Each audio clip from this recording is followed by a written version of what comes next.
So self-care in 2026 isn't about doing more. It's about doing what actually really helps and eliminating a lot of the noise.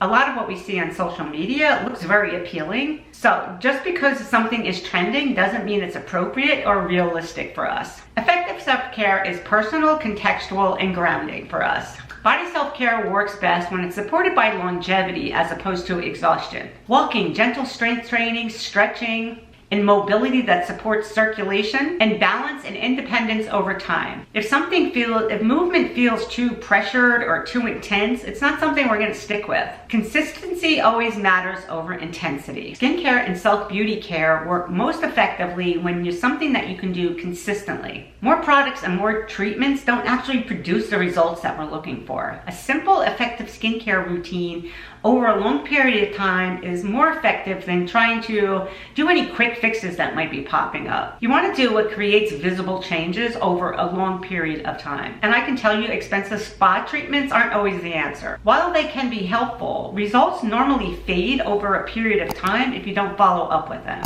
At-home red light therapy supports skin recovery and collagen production when they're used regularly. Short, realistic sessions integrated over a long period of time will produce more results than one session that you may go to every 6 months. And for me, if something needs to be scheduled and booked, it's not gonna happen. I'm just not gonna do it, or I'm gonna be frustrated about trying to get there to do it. And skincare routines also function better when they're simplified. Fewer products reduce irritation and decision fatigue. When the skincare barrier is often supported, it's gonna do what it needs to do on its own. Sleep remains to be functional beauty care. Inflammation and lymphatic draining occur when you're sleeping. So using a pillow that supports proper alignment also reduces any type of pressure points on your body too. If your sleep isn't right, then nothing else is gonna matter. Mental and emotional care usually require subtraction rather than addition. Overstimulation can appear as anxiety and restlessness,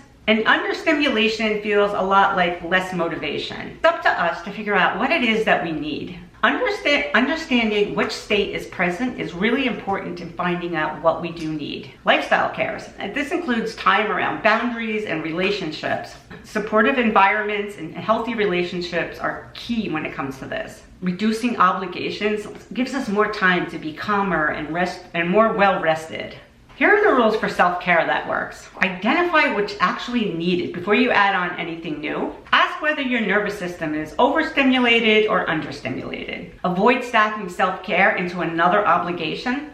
If something has to be booked or perfectly planned, it's not gonna last. And consistency will always outperform intensity. Real self-care makes life quieter, calmer, and more enjoyable. If you think a deeper and more personal follow-up would be helpful, please comment below and I'll be happy to do one. Comment below and let me know what you have let go of or what's your favorite self-care thing to do. And self-care looks different for everybody. It's not some fad that you see on social media. Thanks so much for watching. If you did gain any value, please consider subscribing and hitting that like button down below. All right, everyone, take care. Bye-bye.